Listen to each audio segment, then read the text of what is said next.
Just quit the chatter and get those documents sorted on my desk. You're out of here." Not a single word of mine was heard. Only a barrage of insults filled the air. Seeing me speechless, Tyler, the director, leaned back in his chair with a smug look of victory. "Well, now I've got to clean up your mess. Hurry up and bring me all the paperwork you've dealt with so far. An unjust dismissal notice, and I'm not even allowed to hand over important client accounts." Watching Tyler lounging in his chair smugly, I felt as if a taut string inside me had suddenly snapped. "Understood. I'll gather the documents and then I'll leave. We'll handle the minor details. Just hand over the documents and pack up your stuff quickly. You're in the way of work." Tyler seemed eager to get rid of me as soon as possible. "Fine, I'll leave right away. Enjoy the hardships I've endured all these years to the fullest. My name is Mike. I work in the sales department of a major staffing agency. After graduating from high school, I joined this company right away. I started my career as a contract employee and, recognized for my achievements, I passed the evaluation to become a full-time employee. Even as a full-time employee, I continued to work diligently, eventually climbing up to the position of manager. Cherish connections with people is my motto, and I spend my days developing my team members, still making sales calls with them whenever I have time. I want them to see and learn from the experience I've accumulated. All the client companies I currently handle are ones with which I have long-standing relationships. They are all companies I secured contracts with from scratch, and thanks to the trust we've built over time, we still sign regular contracts. There's the grumpy President Harrison, but when the 10th-year contract was concluded, he showed his generous side, saying, "After all, it's all about people." Lately, I've been making sales calls mostly with the newbie, Alex. He's still inexperienced, so his work as a salesperson requires close attention, but he's compassionate and has a good manner. I'm excited to see him grow, potentially becoming a leading figure in the sales department. One day, I planned a long vacation for my 10th wedding anniversary to go on an overseas trip with my wife. I've been away from home often due to business entertainments, causing my wife a lot of trouble. The members of the sales department have grown to the point where they can handle their work even in my absence for a few weeks. So, I decided to take a long vacation with peace of mind. Brandon, the director, readily agreed, and I devoted myself to work while preparing so that my subordinates wouldn't be inconvenienced during my vacation. Life-changing encounters come unexpectedly. It happened the day before my long-awaited vacation. Brandon's chronic illness worsened, leading to his hospitalization with no clear prognosis for discharge. Tyler Campbell was brought in from another department as the acting director in his place. Informed about the hospitalization by Bill, the executive officer, we started working with Tyler from that day. I'm Tyler, transferred from the administration department. I felt a bit uneasy about his lethargic attitude, but I figured it was just a tension of being in a new department, so I didn't dwell on it too much. For anything related to sales, consult Mike, the manager here. He's our ace, so he'll surely teach you a lot. When I was patted on the shoulder and told I'm counting on you by Bill, I felt my spine straighten. With the change in director, the workplace atmosphere was bound to undergo a significant transformation. I wanted to make sure not to stress my subordinates too much. Tyler, nice to meet you. I'm Mike. Looking forward to working together. I reached out for a handshake, but Tyler did not uncross his arms. Yeah, I don't care if you're the sales ace or whatever, but I can't stand incompetent employees or inefficient work. Just by looking at your subordinates, it's clear what kind of ace you are. Try to put even a single scratch on my title as director, and you'll find yourself out of here. I was at a loss for words at Tyler's provocative greeting. The possibility of what might happen next made my chest tighten. Everyone in the sales department works hard, sweating every day and doing their best. My sales team is also learning the job while making rounds with me. Everyone here is a respectable employee who takes responsibility for their work. So don't worry.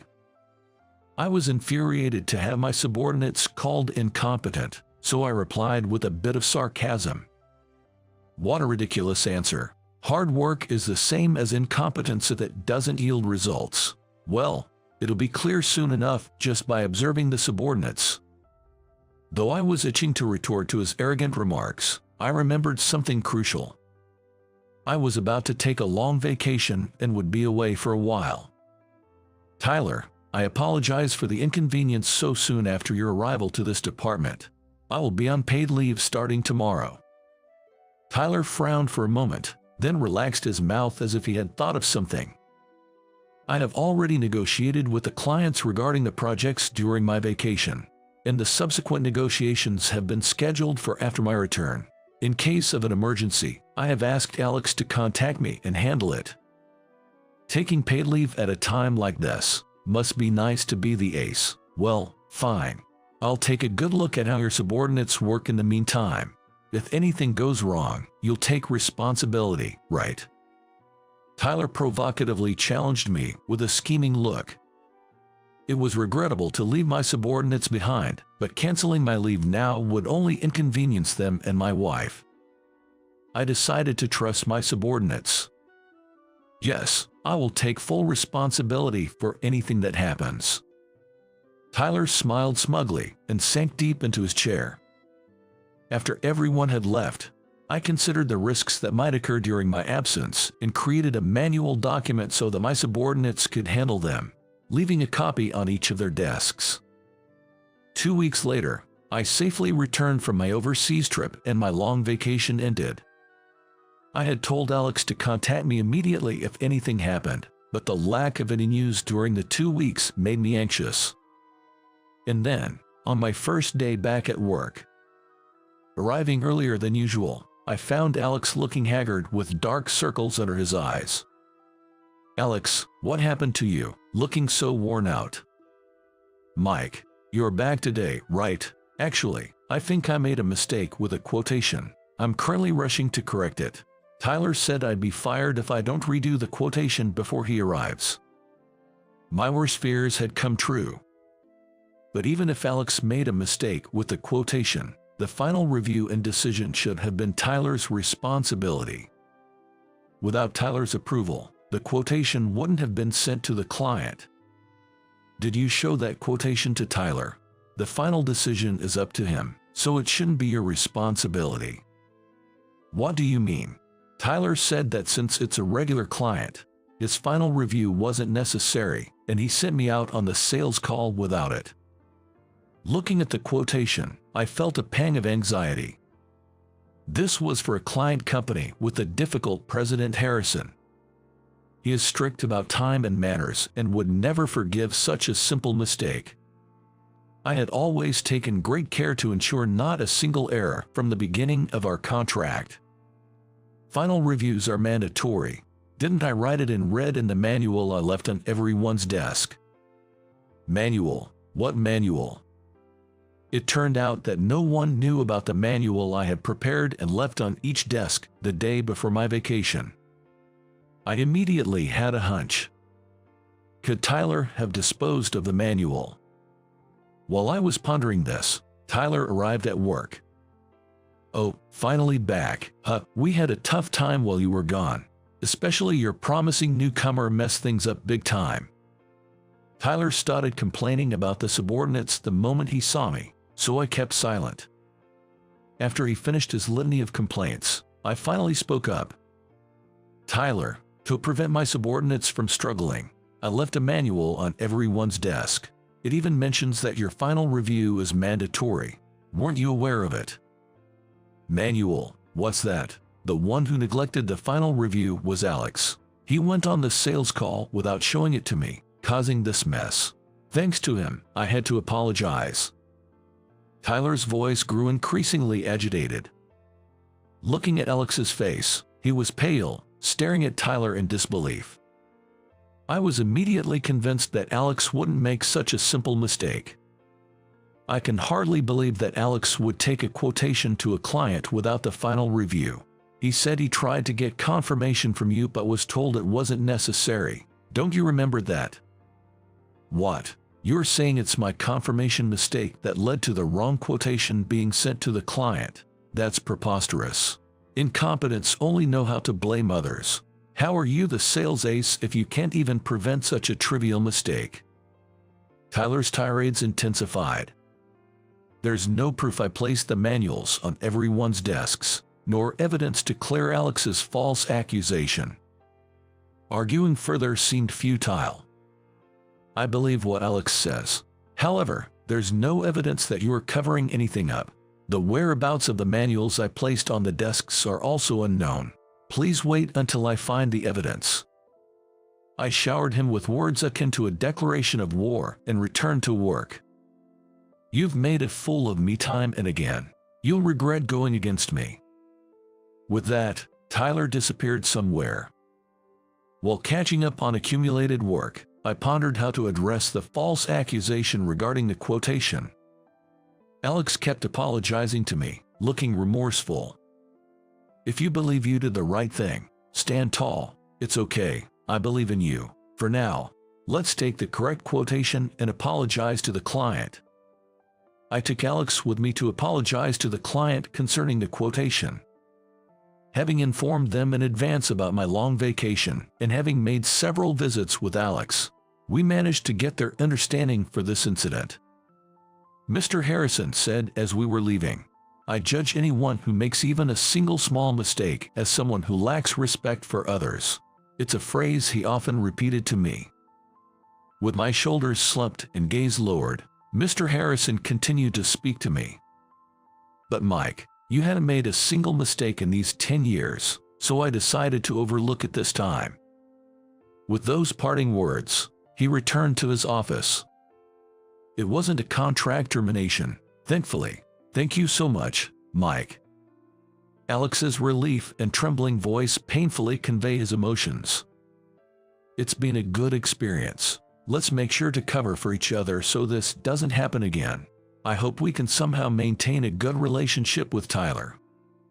I patted Alex on the shoulder, offering words of consolation. However, upon returning to the company, the situation had worsened. Summoned by Tyler, I was given a shocking notification. What do you mean? That means Alex is fired. I don't need incompetent employees who don't admit their faults and blame me instead. Tyler's selfish reasoning infuriated me further. That's an unfair dismissal. I'll talk to the higher-ups about this. As I tried to walk away, Tyler said, I've already spoken to my father. You can't claim ignorance. My father is Vice President, Mr. Campbell. You and the incompetent newbie have crossed me. Since you seem to be favored as the ace, I spared you and fired the newbie instead, he said, revealing Alex's dismissal notice. Tyler's barbaric actions sent shivers down my spine. I finally realized that he applies pressure through power to anyone who opposes him. Please retract Alex's dismissal. I'll ensure nothing tarnishes Tyler's reputation from now on. Just please retract the dismissal.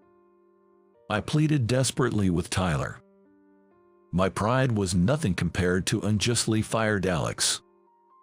Don't think your groveling will calm my anger. Incompetent ace, I've always hated pretentious hypocrites like you, claiming to be well-liked. Don't make me laugh. You're just a low-educated incompetent trying to please everyone. That's when I finally understood. Tyler disliked me personally. As long as I remained in this department, the harassment towards me would never stop. And it would inevitably affect my subordinates too. Tyler, do you remember the promise you made on the day you were transferred here? I promised to take responsibility for my subordinates. His tone changed abruptly from the tirades he had been hurling at me. What, you're saying you'll resign instead? If it means Alex won't be fired, I'll take responsibility. My words seemed to irk Tyler even more as he raised his voice. So, it's your fault for leaving your incompetent subordinates while you were off. You're taking full responsibility, right? We don't need incompetence and low education in our company. You got your wish. You're fired. I accepted the dismissal notice, fully prepared for everything.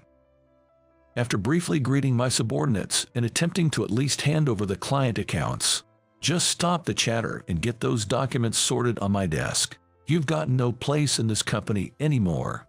Tyler's tirades echoed without listening to a word I said. Seeing my speechless figure, Tyler leaned back in his chair with a satisfied look as if he had won. Well, now I've got to clean up your mess. Bring me all the paperwork you've handled so far. An unfair dismissal notice, and I wasn't even allowed to hand over important client accounts. Watching Tyler smugly leaning back in his chair, I felt as if a tightly wound string inside me had snapped. Understood. I'll gather the documents and leave. We'll handle the minor stuff. Just hand over the documents and quickly pack up your things. You are getting in the way of work. It seemed Tyler was eager to get rid of me as soon as possible. Fine, I'll leave right now. Let him fully experience the hardships I've endured. A few days after being handed the dismissal notice, the situation took a sudden turn. While I was resting at home, I received a call from Alex. Hey, Alex, how are you doing? Is something wrong? The unusual atmosphere was palpable even through the phone. Mike, it's terrible. The clients you've been regularly maintaining contracts with are one after another filing for cancellations. My eyes widened. The contracts I had secured with those clients were worth hundreds of thousands of dollars each. What? If they do that, the company's profits will be almost. Yes, as far as we know now, nearly $1 million in contracts are being canceled. There aren't many clients with whom we have regular contracts. Moreover, in a staffing agency, once clients no longer need personnel, we're no longer of use to them.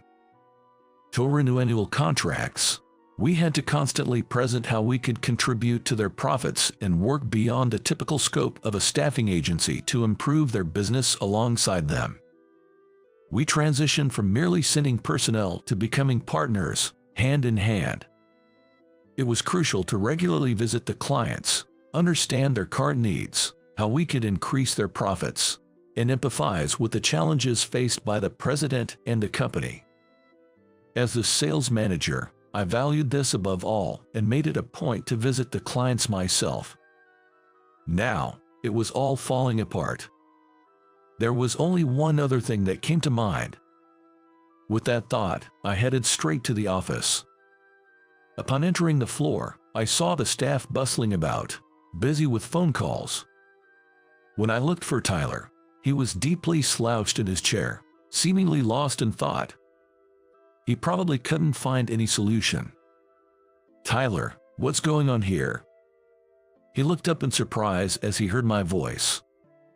Hey, Mike, why are you here? You're supposed to be fired. Who let this guy in?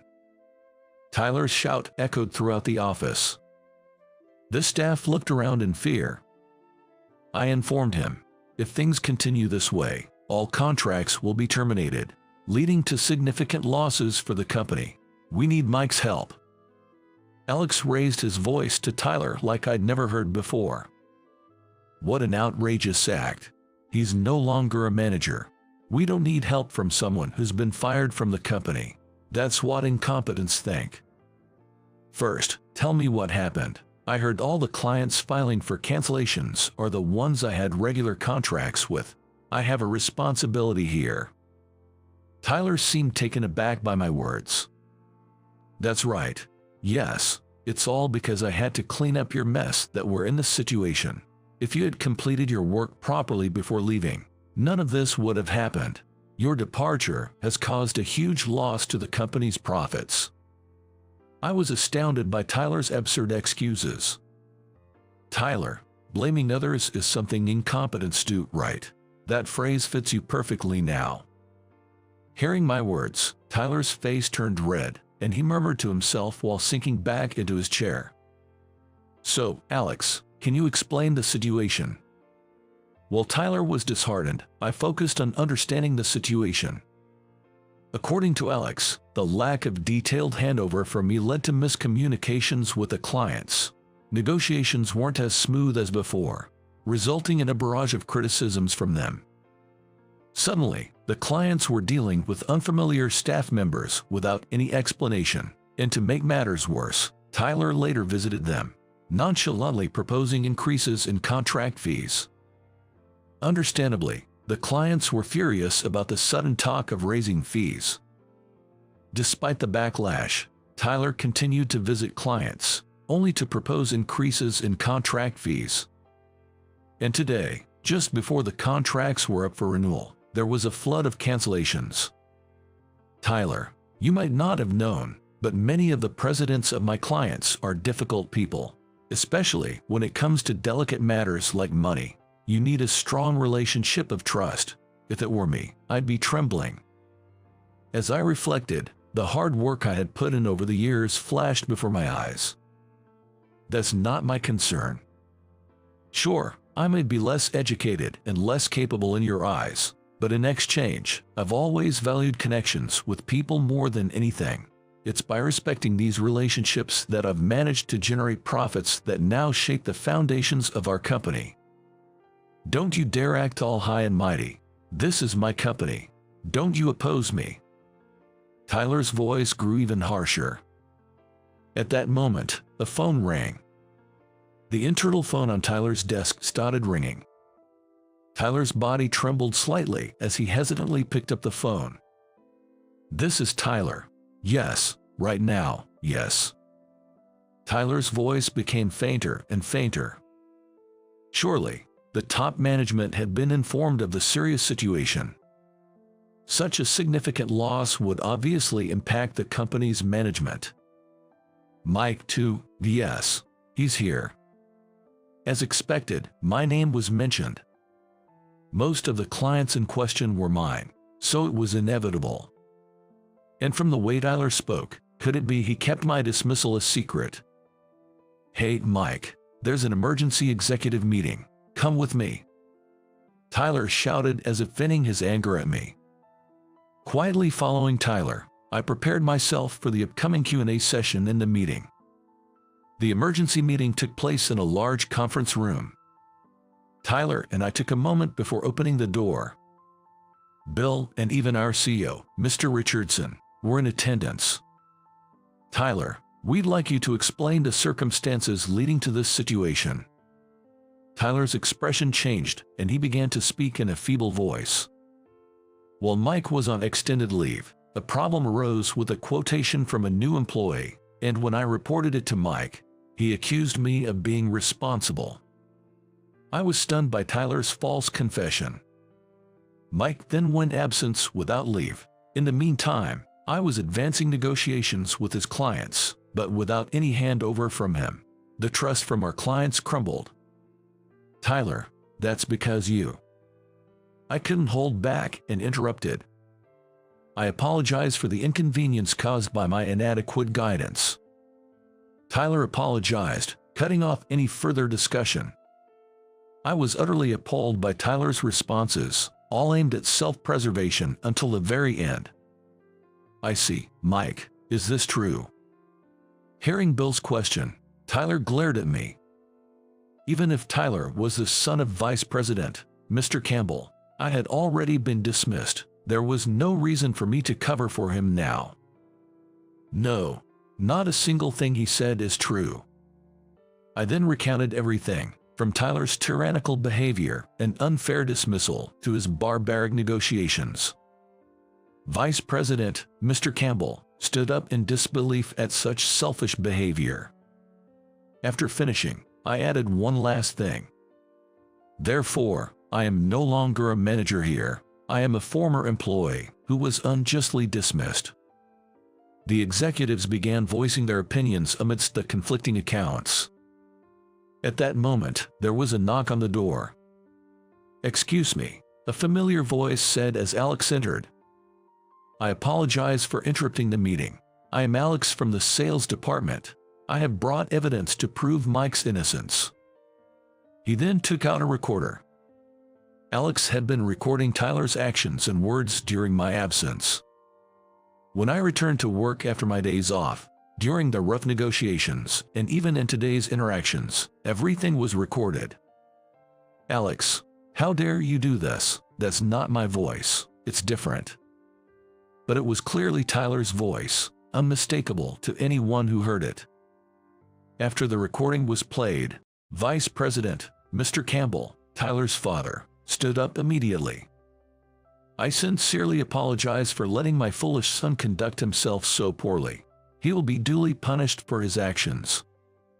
He apologized profusely, not even glancing at Tyler. What's going on? What's happening? Gaining up on me like this? Tyler was slumped on the floor, crying out. In the eerie silence, there was another knock on the door.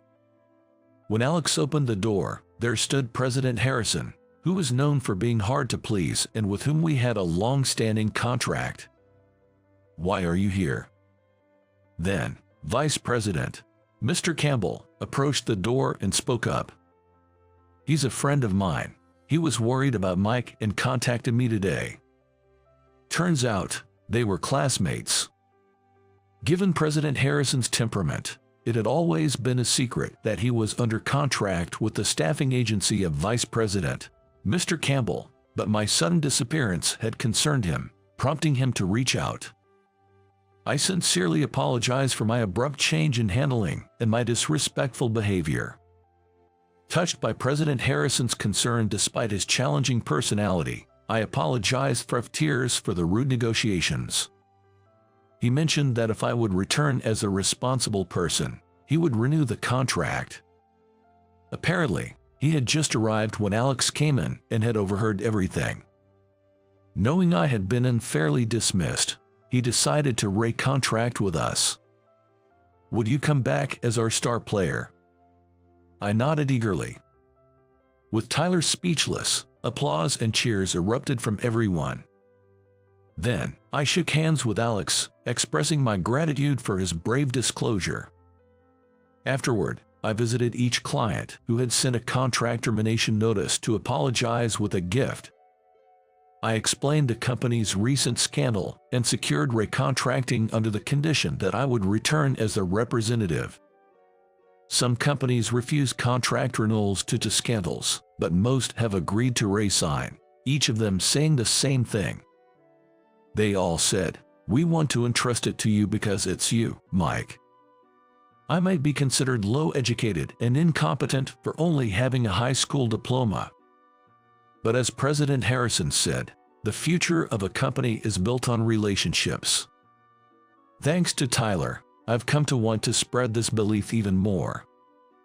As for Tyler, he was stripped of his position and suspended indefinitely. Vice President, Mr. Campbell, who did not overlook Tyler's selfish and tyrannical behavior, said he wouldn't rehire him as a full-time employee even if he wished to return. With his punishment, Tyler faces a thorny path to social reintegration. But perhaps, learning from this and experiencing the warmth of those who reach out, his life might brighten a bit. Despite being seen as incompetent and low-educated, I've managed to climb this far. Time has passed since that day, and Alex, once a newbie, is rapidly advancing as the next ace in sales. As for me, I remained a manager for a while but was promoted to director after repeated recommendations from the executives. Although I feel a bit shy being called a director, my work style hasn't changed. Even with the new title, I continue to take newcomers and subordinates to clients, discussing the future of the company with challenging presidents even today.